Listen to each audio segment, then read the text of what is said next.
Hi guys, this is Vidas. And Usha. Let's start episode 155 of Ask Vidas and Usha podcast. This question was sent by Leon, and he writes, "Thanks for the thought-provoking complex question on how some people hate most modern music. Perhaps it would also help to read some texts on the history of music. Irving Kolodin's The Continuity in Music would get him to the 20th century. And then if there is a music school near him, or even now via the internet where he could take a course, even a seminar on 20th century music, that would help. As for myself, it seems to be very random what I have liked or not.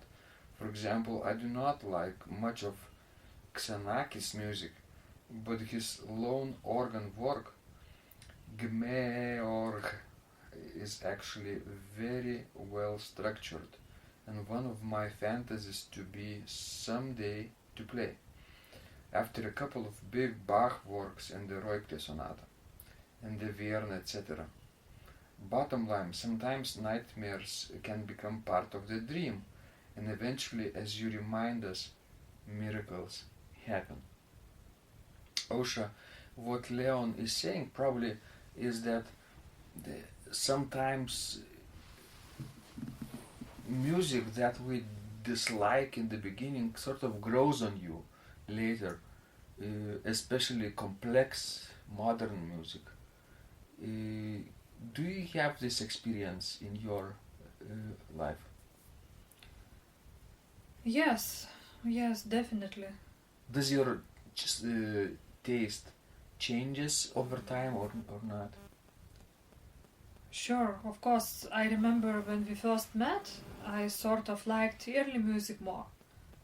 And I was like a fan of Buxtehude, Bach, and I still am. And I remember you were like fan of Hindemith and more modern music, yes? So, and actually, during our studies in Lithuania, I would say we had fairly, incomplete education in terms of modern music, because all the focus was based on the common period, and we did not know much about early music, and I mean about Middle Ages and Renaissance music and early Baroque music. We did not listen much, and we haven't studied much of it, and also of a modern music, because sort of my knowledge before going to the United States was ended up somewhere with a New Vienna school, meaning Schoenberg, Webern, and Berg. I did not know much about later, composers of the 20th century and about beginning of 21st century. And then, in the States during our doctoral studies, we both took the course of music history course of second half of the 20th century music, and it really widened up my horizons, because I found a lot about modern music, and composers like Xenakis and Luciano Berio, and many American composers such as John Adams, and I could name many of them. That's a new world, but of course when you study modern music, you have to find out what the composer's idea was when he wrote a certain composition, because that's a very important thing, to find out what it's behind it, what the idea is behind it, what the composition technique did he use. Because if you don't know about those modern composition techniques, piece can not mean anything to you. Like, for example, I studied carefully Luciano Berio's Symphonia. That's an amazing piece, but you have to know how it's put together, what it's behind idea of composition like this. Like always, musique concrète and using collage technique and like, total surrealism and all that kind of stuff. What about you, Vidas? What's your experience? Well, let me say this for starters. Don't you think that, let's say, Bach music was quite modern for his day too? Yes, I believe so. He was groundbreaking in many ways. And remember when he played some fancy stuff after returning from Lübeck, uh, when he was an organist in Arnstadt, his congregation complained that he is playing too dissonant music, right? Among other things. So he was well ahead of his time in many ways.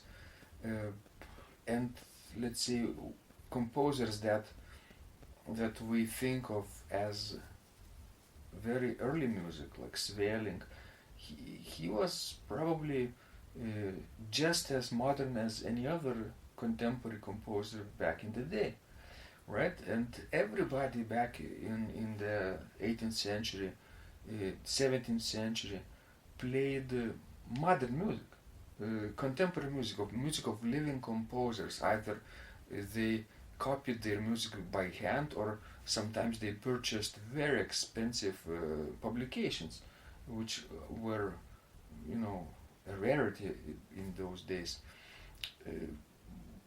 But you could not get away just by playing, music of dead composers. Sure, people studied ancient art and Renaissance traditions, polyphonic masterpieces, but they did that in order to expand their musical horizons and to further develop their own unique, original musical style. Don't you think, Ausra? Yes, I couldn't agree more. So today, of course, when humanity's development is so much more advanced, today we have so many styles to choose from, right? And when I first started playing the organ, as you mentioned, I liked early music a lot, and I still do, of course. But I didn't know much about, any other stuff, any other developments, and I didn't know about ultra modern music. Then I discovered Paul Hindemith and his creative approach that got hooked me, and I started improvising as I understood Hindemith taught. Of course, that was quite ugly in my case, but that was natural, probably development of my personality, of my musical taste.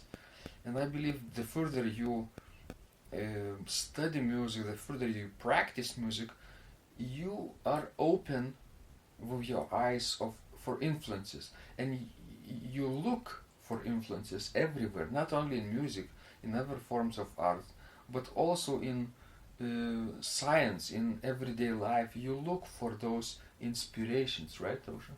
Sure, and it's never easy, probably. Think, for example, about Ligeti's famous piece Volumina, composed for the organ.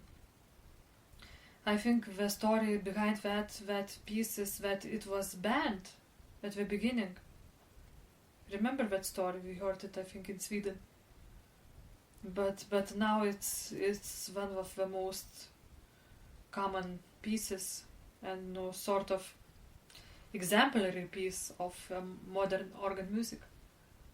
Exactly. I think the best you can do is to stay open for the possibility, for a chance to fall in love with this music. Not particularly with Volumina, but let's say music that you don't understand right now. For example, there was a time that I didn't particularly like music by Charles Tournemire. His music, looked bizarre uh, melodies and rhythms combined together, didn't have a well structured form, or at least I thought it was like that. And for example, contrary to this, music by Louis Vierne was very well organized and quite well understood for me, or by me. So I thought Vierne was more worthy of respect. And then, of course, music by Jean Alain.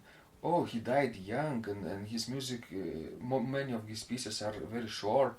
What good could be, from short miniatures? But quite recently, I discovered that he was quite a genius, right?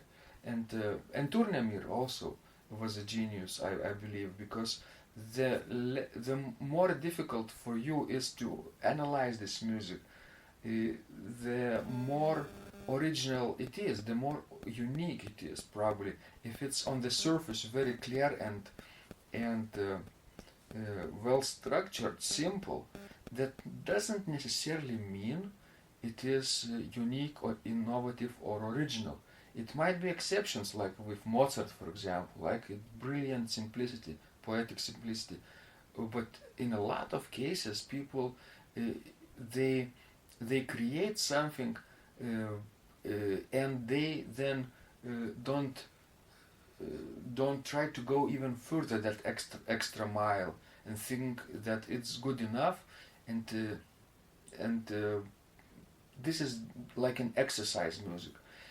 With Vierne, of course, it wasn't the case. He was a unique inventor and pushed symphonic French art into the new realms of chromaticism. That there is no question about it. So each of those composers, sometimes I don't appreciate at the beginning, grows on me whenever I spend quality time with that composition. So now I try to be open to new musical compositions, and try to sight read every day some unfamiliar music, some bizarre musical compositions that I can get my hands on. Would that work for Leon, do you think? Yes, I think so. I think it would work on anybody, because it's important thing, to study, to analyze, to appreciate the modern music.